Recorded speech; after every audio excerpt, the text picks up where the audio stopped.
Welcome back to my YouTube channel code convo. कैसे हैं आप सब? मैं हूं बिलाल। हमारी जावास्क्रिप्ट की क्लास में हम देखने वाले हैं रेस्ट ऑपरेटर। अच्छा, लास्ट क्लास में हमने देखा था स्प्लिट ऑपरेटर्स।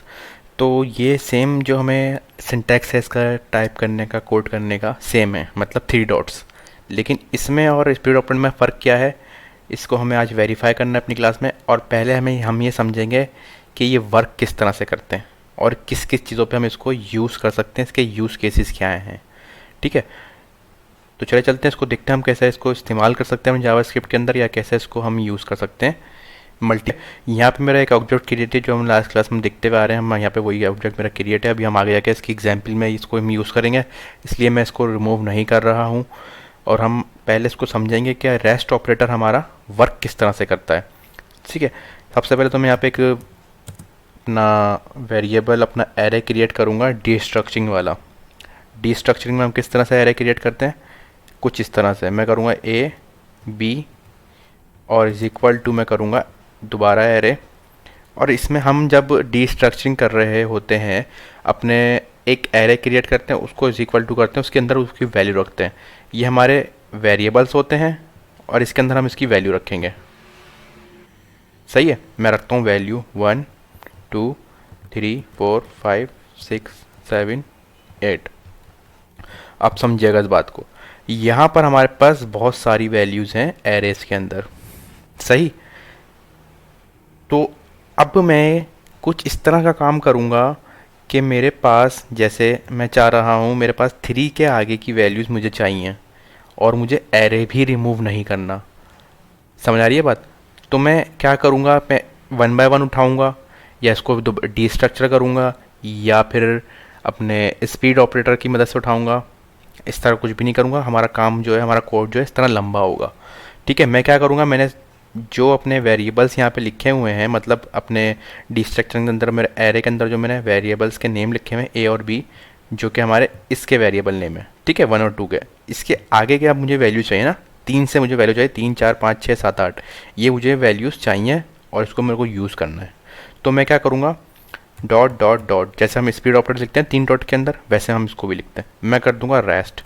अच्छा, रेस्ट मैं लिख रहा हूँ, इसका मतलब ये नहीं है कि इसको रेस्ट ही लिखना होता है। ये हमारा एक वेरिएबल नेम है, इसको हम कुछ भी लिख सकते हैं जो हमारे लिए यूज़फुल होगा, मतलब जिसको हमें देखने में या फिर हमें पढ़ने में आसानी होगी, या फिर जो ये मान लीजिए जिस तरह का डेटा होगा हमारा, उस तरह का अगर हमारा वेरिएबल नेम होता है तो हमें आसानी होती है कोड करने में। समझ आ रही है बात? तो हम वो नेम रखेंगे। ज़रूरी नहीं है जो मैं रेस्ट रख रहा हूँ तो रेस्ट ही इस पर हमें रखना हो। समझ आ रही है बात? अब मैं क्या करूँगा, मैं करूँगा कंसोल डॉट लॉग। अब मुझे ये वैल्यूज़ चाहिए थी ना, तो मैं करूँगा रेस्ट। ठीक है, चेक करते हैं इसको कैसे वर्क कर रहा है हमारा ये रेस्ट ऑपरेटर। मैं करता हूँ गो लाइव। मैं करूँगा कंसोल डॉट लॉग इंस्पेक्ट करके, और यहाँ पे देखते हैं क्या रिज़ल्ट आ रहा है हमारे पास। मैं करूँगा रिफ़्रेश, तो आप देख सकते हैं हमारे पास 3 4 5 6 और 7 8 का जो हमें एरेज चाहिए था वो हमारे पास एरेज आ गया है। ये यहाँ का ये किस तरह से काम करता है हमारे पास। अब मैंने यहाँ पे ये कंडीशन दी है इसको कि आप जो है मेरे पहले और दूसरे वाले वैल्यूज़ को ये वेरिएबल नेम दे दो। ठीक है, उसके बाद जितने भी हमारे पास वैल्यूज़ हैं, रेस्ट ऑफ द वैल्यूज़, उनमें ये आ जाएगा, उसका नेम हो जाएगा रेस्ट। इसके बाद जितनी भी वैल्यूज़ हैं इनका नाम है रेस्ट, या जो हम रखेंगे, जो हम रखना चाहते हैं वो नाम रख सकते हैं।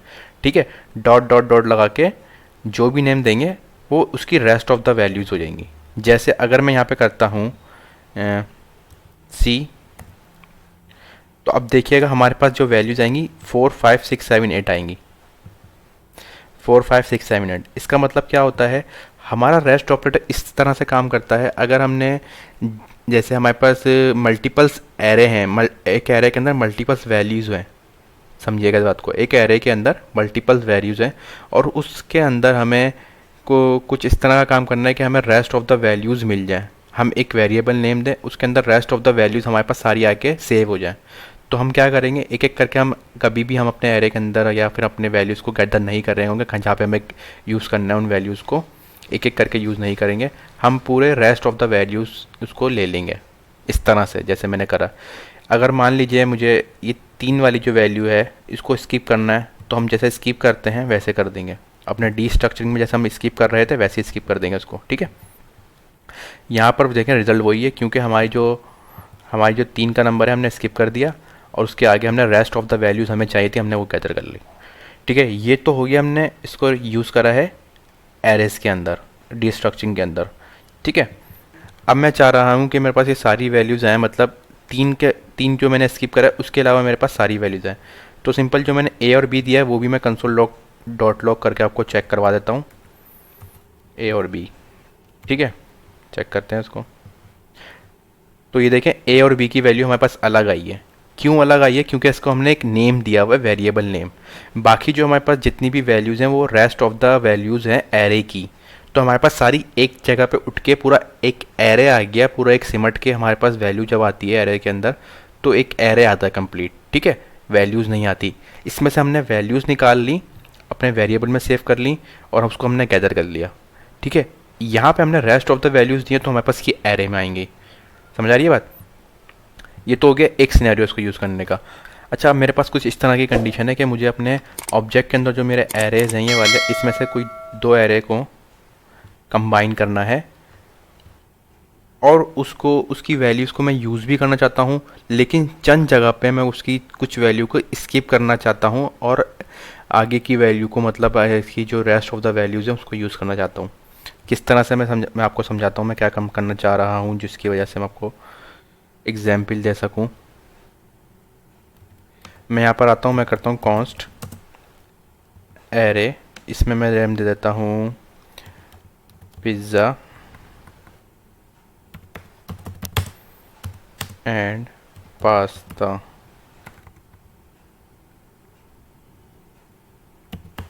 ठीक है, यहाँ पे इज इक्वल टू करता हूँ मैं उठाता हूँ अपने रेस्टोरेंट के अंदर से डॉट कैटेगरी, एंड रेस्टोरेंट के अंदर से डॉट स्टार्टर मेन्यू। अब मैंने यहाँ पे क्या करा है, यहाँ पे मैंने अपना स्प्लिट ऑपरेटर यूज़ करा है, डॉट डॉट डॉट लगा के अपनी सारी वैल्यू गैदर कर ली। ठीक है, अब मैं इसको करता हूँ कंसोल डॉट लॉग। अब समझिएगा बात को, ये बहुत इंपॉर्टेंट है हमारे लिए। मैं कर देता हूँ पहली वैल्यू उसको पिज़्ज़ा, और दूसरी वैल्यू को पास्ता।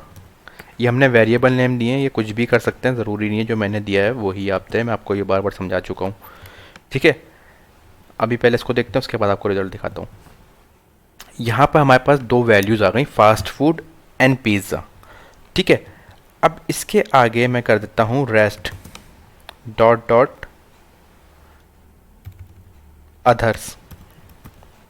ठीक है, नीचे आता हूँ मैं करता हूँ अदर्स, चेक करते हैं इसको। तो ये देखें, यहाँ पर जो मेरे पास जो 2 वैल्यूज़ 2 वेरिएबल में सेव थी वो अलग आई हैं, बाकी रेस्ट ऑफ द एरेस हमारे पास अलग आया है। अब इसका मतलब क्या है, ये कहाँ पे हम यूज़ करते हैं ज़्यादातर? जैसे मान लीजिए हमारे पास एक डेटा है, उसको हमें बार बार यूज़ करना है, और हम उसको छेड़ना भी नहीं चाहते, मतलब हमारा जो एक मेन डेटा होता है हम उसको छेड़ना नहीं चाहते, उसको बोलते हैं हम उसको सेफ रहे, और उसको हम ओवर एंड ओवर अगर यूज़ कर रहे हैं तो हम उसको बार बार कोड कभी भी नहीं करते। हम उसको, जैसे कुछ वैल्यूज़ होती हैं कहीं पर स्किप करनी होती हैं, या कुछ वैल्यूज़ होती हैं यहाँ पे पूरी वैल्यूज़ हम यूज़ कर रहे होते हैं, तो हम वहाँ पे इस तरह की डिस्ट्रक्चरिंग यूज़ करते हैं, या स्प्लिट ऑपरेटर यूज़ करते हैं, या फिर हम रेस्ट ऑपरेटर। वो सिचुएशन अगर हमारे पास देखते हैं किस तरह टाइप की सिचुएशन है, उस हिसाब से हम ऑपरेटर अपने यूज़ कर रहे होते हैं। रेस्ट का मतलब ये है, जैसे अगर हमें रेस्ट ऑफ द एरे चाहिए चंद वैल्यूज़ को स्किप करने के बाद, रेस्ट ऑफ द एरेस चाहिए, रेस्ट ऑफ द ऑब्जेक्ट चाहिए, तो हम रेस्ट अपना ऑपरेटर यूज़ करते हैं। अगर स्प्लिट ऑपरेटर हमें अगर मल्टीपल एरेस को कंबाइन करना है, या फिर अपने फंक्शन के अंदर कुछ ऐसा डायनेमिक अपने आर्ग्यूमेंट देने हैं, तो हम स्प्लिट ऑपरेटर यूज़ करते हैं। ठीक है, और ये आपको मैं बताता चलूँ, ये जो हम लोग अभी डिस्ट्रक्चरिंग देखी हमने, उसके बाद हमने देखा स्प्लिट ऑपरेटर, हमने उसके बाद देख रहे हैं अपना रेस्ट ऑपरेटर। तो ये सारे जो हमारे फीचर्स हैं, ये सारे जो फंक्शंस हैं हमारे पास, ऑपरेटर हैं, ये हमारे ES6 के फ़ीचर हैं, और ये हमारे पास 2015 के अंदर एडवांस जावास्क्रिप्ट के अंदर हमारे को इंट्रोड्यूस करवाए गए थे, जिसके वजह से हमारे काम को बहुत ईजी किया गया था। वरना पहले हम डिफरेंट तरीके के कोड करते थे, मतलब कोई लूप के अंदर यूज़ करता था, लूप करता था, लूप को ब्रेक करता था कंडीशन वाइज, कोई इफ़ एल्स की कंडीशन लगा के यूज़ करता था। तो हमारे पास पहले हम बहुत लंबा लंबा कोड करते थे छोटे छोटे काम करने के लिए। लेकिन जब से ES6 के अंदर ये एडवांस फीचर आए हैं तो हमारी जो लाइफ है बहुत आसान कर दी है जावास्क्रिप्ट के अंदर, ES6 के अंदर, जिसकी वजह से अब हम ये फीचर यूज़ करके अपने काम को सिंपल करते हैं। ठीक है, आई होप यहाँ तक आपको क्लियर हो गया होगा किस तरह से हम अपने इस ऑपरेटर को यूज़ कर सकते हैं, या फिर इसको किस तरह से हम इस्तेमाल करते हैं, या फिर इसका लिखने का तरीका क्या है, या फिर ये बैक एंड पे किस तरह से काम कर रहा है। ठीक है, अच्छा ये जी, ये तो हो गया एक सिनेरियो कि हम डिस्ट्रक्चरिंग एरे पे किस तरह से इसको यूज़ कर सकते हैं। अब मैं करूँगा ऑब्जेक्ट पे यूज़। ठीक है, तो उससे पहले ऑब्जेक्ट पे यूज़ करने से पहले मैं यहाँ पर एक कमेंट कर देता हूँ। इसको हम यूज़ कर रहे हैं डिस्ट्रक्चरिंग पे। मैं नीचे आता हूँ, मैं लिखता हूँ यहाँ पर ऑब्जेक्ट। सही, ऑब्जेक्ट पे हम यूज़ करने से पहले हम एक ऑब्जेक्ट डिस्ट्रक्चरिंग पे इसको यूज़ करेंगे। उसके बाद मैं आपको समझाऊंगा कि इसको हम ऑब्जेक्ट पे किस तरह से, मतलब हमारे लिए यूज़ केस हो सकता है, मतलब कहाँ पे इम्पॉर्टेंट है इसको यूज़ करना। ठीक है, आपको ज़्यादा समझ में आएगा। पहले हम डिस्ट्रक्चरिंग की एक एग्जांपल लेते हैं। यहाँ पे const is equal to object, sorry object, यहाँ पे मैं कर देता हूँ ओपन आवर्स, यहाँ पे मैं करता हूँ इज इक्वल टू रेस्टोरेंट। ठीक है, मैं नीचे आता हूँ, मैं करता हूँ console dot log open hours. अब यहाँ पे मेरे पास अपने ऑब्जेक्ट के अंदर नेस्टेड है, मेरे पास ऑब्जेक्ट था वो मेरे पास कंप्लीट आ गया। अब मेरे पास कुछ इस तरह का काम है कि मतलब मैं चाह रहा हूँ मेरे पास सैटरडे मत आए। अब इसमें देख रहे होंगे हमारे जो ऑब्जेक्ट है मिक्स भी हो रहे हैं, और सैटरडे नहीं नहीं आना चाहिए, क्योंकि सैटरडे हमारा वर्किंग डे नहीं है। क्योंकि यहाँ पे मैंने 00 लिखा हुआ है ओपन टाइम क्लोज टाइम, तो हमारे पास ये नहीं आना चाहिए, मैं उसको स्किप करना चाह रहा हूँ। तो मैं क्या करूँगा, मेरे पास एक ईजी तरीका होता है अपना रेस्ट ऑपरेटर की मदद से हम यूज़ करेंगे, बहुत आसान तरीका जिसकी वजह से हमारे पे कोड करना आसान होगा, समझना भी आसान होगा। मैं करूँगा कॉन्स्ट ऑब्जेक्ट, मैं यहाँ पे कर दूँगा सैटरडे और dot dot dot week day. ठीक है जी, यहाँ पर आता हूँ मैं is equal to restaurant dot open hours. ठीक है, मैं नीचे आता हूँ, मैं करता हूँ CLG console dot log week day. तो आप देख सकते हैं यहाँ पे सिर्फ मेरे पास वीक डेज आए हैं, और इसमें जो डेटा आया है ओपन आवर्स पहले आया है, क्लोज बाद में आया है। और हम लोग जब पहले देख रहे थे तो हमारे पास मतलब डेटा मिक्सअप हो रहा था, ऊपर नीचे हमारी वैल्यूज़ आ रही थी। ठीक है, यहाँ पर देखिए हमारे पास सिर्फ दो मतलब वर्किंग डेज हैं, फ्राइडे और थर्सडे, तो हमारे पास ये आ गए हैं, और हमारा जो सैटरडे है वो स्किप हो गया, वो रिमूव हो गया।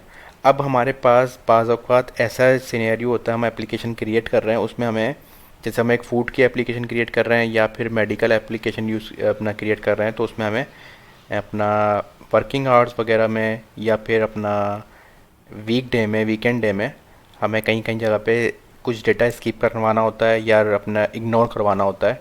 लेकिन डेटा को रिमूव भी नहीं कर सकते, क्योंकि डेटा हमारा इंपॉर्टेंट होता है।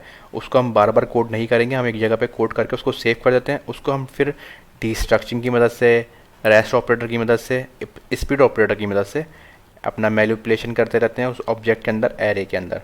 ठीक है, तो यहाँ पर आप समझ सकते हैं कि हम किस तरह से हमने ऑब्जेक्ट पे यूज़ करा है। अब देखते हैं इसको आगे किस तरह हम फंक्शन। मैं यहाँ पर आऊँगा, मैं करूँगा फंक्शन क्रिएट ऐड, फंक्शन का नेम रखा है मैंने ऐड। मैं करूँगा फंक्शन, और जल्दी जल्दी मैं इसको क्रिएट कर रहा हूँ क्योंकि हमें फटाफट से आज देखना है कि फंक्शन में किस तरह से हम इसको यूज़ करते हैं। मैंने कर दिया नंबर, मैं करूँगा कंसोल डॉट लॉग पहले नंबर। ठीक है, मैं नीचे आता हूँ, मैं इसको करता हूँ कॉल फंक्शन को, और मैं कर देता हूँ यहाँ पे 3 2। मैं नीचे आता हूँ, मैं करता हूँ 4 6 1। मैं इसमें कर देता हूँ 9, मैं करता हूँ 8, मैं करता हूँ 5, मैं करता हूँ 3। ठीक है जी, अब यहाँ पे किस तरह से काम होगा मैं आपको समझा देता हूँ। बस रेस्ट ऑपरेटर किस तरह से काम कर रहा होता है। रेस्ट ऑपरेटर जो है हम जहाँ पे भी जिस भी वैल्यू में रेस्ट ऑपरेटर यूज़ करेंगे, वो क्या करेगा, वो उसको एक एरे में रैप कर देगा। अब मैंने यहाँ पे एक फंक्शन को 3 दफ़ा कॉल किया और तीनों दफ़ा वैल्यूज़ डिफरेंट दी हैं। अब ये क्या करेगा, इन तीनों को एक एरे में क्रिएट कर देगा। मतलब ये 3 एरे क्रिएट करेगा और अलग अलग एक एरे रैप हुआ होगा आपस में। जैसे देखते हैं इसको, ठीक है, यहाँ पे इसने 3 एरे क्रिएट कर दिए। तो हमारा जो रेस्ट ऑपरेटर है बिल्कुल अपोजिट काम कर रहा होता है स्पीड ऑपरेटर के। स्पीड ऑपरेटर हमारे वैल्यूज़ को निकालता है एरे के अंदर से, और ये जो है उसको रैप करता है एरे के अंदर। अब हम जिस भी जगह पे हमने देखा, अभी जैसे ऑब्जेक्ट में हमने देखा, यहाँ पर हमने देखा हम इसमें से वैल्यूज़ निकाल रहे थे, तो ये एक एरे में रैप कर रहा था, ऑब्जेक्ट में रैप कर रहा था। हमने यहाँ पे ऑब्जेक्ट पे यूज़ करा तो ये ऑब्जेक्ट पे रैप कर रहा था। ठीक है, दिखा भी देता हूँ मैं आपको। यहाँ पे इसने ऑब्जेक्ट में रैप करा हुआ है। ठीक है, अब हमने इसको यहाँ पर अपना गेट करा था एरे के अंदर, तो यहाँ पे इसने एक एरे में रैप कर दिया था। सही है, मतलब हम जिस भी वैल्यू पे इसको अप्लाई करेंगे तो उसको ये एक एरे में रैप कर देगा। अगर हम इसको ऑब्जेक्ट के अंदर अप्लाई करेंगे तो ऑब्जेक्ट पे रैप कर देगा। अभी जो हम इसको फंक्शंस में यूज़ कर रहे हैं, तो इसने जब भी इसको एक एरे में रैप करा है। ठीक है, अब मान लीजिए मैं क्या करना चाह रहा हूँ, इन सब वैल्यू को सम करना है मुझे। तो हम फंक्शन में एक एक जगह पे सम नहीं करेंगे, क्योंकि हम हार्ड कोडेड काम नहीं करते जावास्क्रिप्ट के अंदर। ठीक है, हम डायनेमिक काम करते हैं, कुछ इस तरह से काम करते हैं कि यहाँ पे वैल्यू कुछ भी हो तो ये सम होना चाहिए, वैल्यू कहीं से भी आ रही हो तो ये सम हो। तो हम क्या करेंगे, मैं यहाँ पे सबसे पहले तो एक वेरिएबल क्रिएट करूँगा, let sum is equal to 0। ठीक है, मैं नीचे आता हूँ, फोर लूप चलाऊँगा मैं अपना, मैं करूँगा let I is equal to 0, I is greater than numbers dot length, क्योंकि हमें सारी नंबर्स की लेंथ चाहिए तो मैं लेंथ करूँगा। फिर मैं कर दूँगा आई प्लस प्लस। लूप चलाने के बाद मैं कर दूँगा अपने वेरिएबल सम वाले वेरिएबल को अपडेट। जैसे मैं करूँगा प्लस इज़ इक्वल टू, उम्मीद करता हूँ आपको इस ऑपरेटर का मतलब पता होगा, प्लस इज़ इक्वल टू, क्योंकि हमने डिटेल में देखे थे ये अपने ऑपरेटर। सही है, तो मैं इसको यहाँ पे डिस्कस नहीं करूँगा। मैं करूँगा प्लस इज़ इक्वल टू, मतलब एक प्लस हो जाए और इज़ इक्वल टू हो जाए किसके, नंबर्स के। और नंबर्स के अंदर जो वैल्यूज़ हमें आइटरेशन वाली वैल्यूज़ जो मिलेंगी वो इस आई में मिलेंगी ना, याद है हमने लूप देखा था तो इसमें मिल ली थी हमें वैल्यू। मैं कर दूँगा आई सिंपल। लास्ट में मैं करूँगा कंसोल डॉट लॉग, सम वाला वेरिएबल हमने अपडेट किया था, मैं सम वाला वेरिएबल को ही कंसोल कर दूँगा। चेक करते हैं इसको। तो यहाँ पर क्या सीन हुआ है, यहाँ पर इसने इन सबको सम कर दिया और एक, ठीक है, यहाँ पर इसने इन सबको सम कर दिया है। समझ आ रही है बात? तो इस तरह से हम अपने इस ऑपरेटर को यूज़ करते हैं। समझ आ रही है बात? क्योंकि अगर हमें मल्टीपल्स वैल्यू को एक फंक्शन के अंदर प्लस करवाना है तो हम उसको हार्ड कोडेड कभी भी नहीं करेंगे, उसको हम स्पीड ऑपरेटर्स के अंदर, सॉरी स्पीड ऑपरेटर बोला, रेस्ट ऑपरेटर के अंदर यूज़ करेंगे। और यहाँ पर हमने किस तरह से इसको यूज़ करा है, मतलब मैंने अपने पैरामीटर में नंबर्स का एक पैरामीटर, सॉरी फंक्शन के अंदर पैरामीटर लगाया रेस्ट ऑपरेटर के अंदर। वो मैंने क्यों लगाया, मतलब इसमें जितनी भी वैल्यूज़ आए ना, आर्ग्यूमेंट में हमें नहीं पता होता कि हमें कितनी वैल्यूज़ को अपना देना है, या फिर हम डायनेमिक अगर कर रहे होते हैं काम तो कितनी वैल्यू को हम गेट कर रहे होते हैं आर्ग्यूमेंट्स में। तो हम ऐसे सिनेरियो में रेस्ट ऑपरेटर लगाएंगे, मतलब आर्ग्यूमेंट में हमें कितनी भी वैल्यूज़ मिल जाए, मल्टीपल 10 20 30 जितनी भी हो सकती हैं, नन ऑफ योर बिजनेस, कितनी भी वैल्यूज़ हों वो उसको सम कर देगा। समझ आ रही है बात?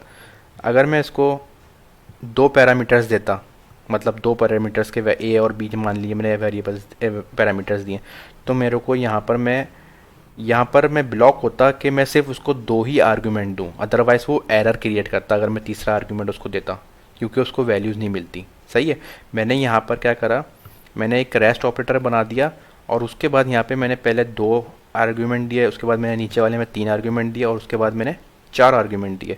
इसका मतलब क्या है, इसने सारे आर्गूमेंट को एक साथ देखा, रेस्ट कर दिया, मतलब इसने रेस्ट ऑफ द वैल्यू सारी एक साथ कर दी और उसको सम कर दिया।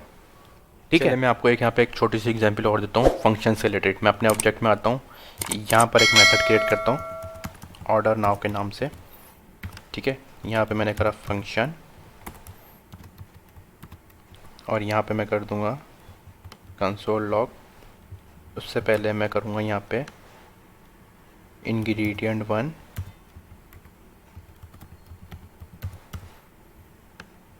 एंड अदर्स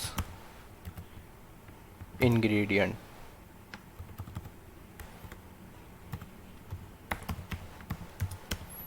ठीक है, और मैं इसको कर दूंगा यहाँ पे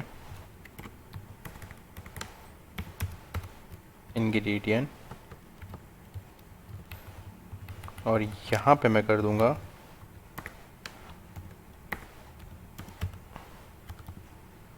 अदर्स ingredient। मैंने स्पेलिंग मिस्टेक की होगी, मैं देख लेता हूँ पहले उसको। मैं यहाँ पे कर दूंगा इसको रेस्ट ऑपरेटर में कॉपी पेस्ट। कॉपी पेस्ट हम जब करते हैं जब हमें लगता है कि या फिर हमें डाउट होता है कि हमारी स्पेलिंग में मिस्टेक है। ठीक है, मैं नीचे आता हूँ, मैं करता हूँ अपना, तो मैं यहाँ पे रेस्टोरेंट डॉट ऑर्डर नाउ, ये मैंने कर दिया अपना कॉल। अब मैंने जब पैरामीटर दिया उसको मैं वैल्यूज़ भी दूंगा। मैं यहाँ पे कर देता हूँ पास्ता पिज़्ज़ा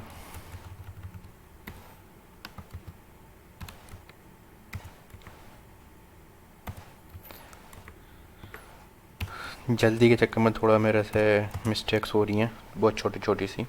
मैं यहाँ पे कर दूंगा जिंगर। मैं यहाँ पे लास्ट में कर दूंगा बिरयानी। ठीक है जी, और मैं यहाँ पर इसको चेक करता हूँ अब ब्राउज़र पे अपने। तो यहाँ पर आप देख सकते हैं जिसको हमने एक इंग्रेडिएंट का अपना पैरामीटर दिया था वो एक अलग सेपरेट आया। बाकी हमने जो अदर्स में अदर इंग्रेडिएंट दिए थे जिसको हमने रेस्ट ऑपरेटर दिया था वो सारी एक साथ आ गई। अगर ठीक है, तो इसने यहाँ पे क्या करा है, जिसको मैंने यहाँ पर आता हूँ अपने मैं VS कोड में, यहाँ पे मैंने जिसको इंग्रेडिएंट का पहला जो मैं हमारा पैरामीटर था उसमें जो है सिर्फ एक पहली वैल्यू सेव हो गई। उसके बाद हम जितनी भी वैल्यूज़ देंगे अपने आर्ग्यूमेंट्स में वो सारी इस अदर्स के अंदर अदर इंग्रेडिएंट के अंदर सेव हो गई हैं। जिसका मतलब क्या है, रेस्ट ऑपरेटर्स ने हमारी सारी लास्ट वाली वैल्यूज़ को कंबाइन कर दिया, एक एरे के अंदर कंबाइन कर दिया, रैप कर दिया। बाकी जिसको हमने सिर्फ एक वेरिएबल में मतलब एक अलग से सेपरेट पैरामीटर दिया था उसने सिर्फ एक अलग जो पहली हमारी वैल्यूज़ थी उसको, हमारा जो पहला आर्ग्यूमेंट था उसने उसको सेफ रखा उस पहले वाले पैरामीटर के अंदर। ठीक है, बाकी जो लास्ट वाले जितने भी थे, जितने भी अब सो ऑन 100 पैरा आर्ग्यूमेंट्स हो हमारे पास, ठीक है, वो सारे इसमें सेफ होंगे अदर्स वाले में जिसमें हमने रेस्ट ऑपरेटर लगाया है। आई होप यहाँ तक आपको क्लियर हो गया होगा कि किस तरह से अपने रेस्ट ऑपरेटर को यूज़ कर सकते हैं फंक्शंस में, फंक्शन मेथड में, ऑब्जेक्ट में, डिस्ट्रक्चरिंग में या फिर सिंपल एरेज में। ठीक है, मिलते हैं नेक्स्ट क्लास में। अगर आपको वीडियो अच्छी लगी हो, आपके कॉन्सेप्ट क्लियर हो गए हों तो मेरे वीडियो को लाइक कर दिएगा, चैनल को सब्सक्राइब कर दिएगा और बेल आइकन के बटन को दबा दिएगा ताकि इसी तरह के इंटरेस्टिंग टॉपिक जावास्क्रिप्ट से रिलेटेड या फिर प्रोग्रामिंग से रिलेटेड कोर्सेज आपको मिलते रहें। ठीक है, मिलते हैं नेक्स्ट क्लास में। जब तक के लिए अपना बहुत सारा ख्याल रखिएगा। अल्लाह हाफिज़।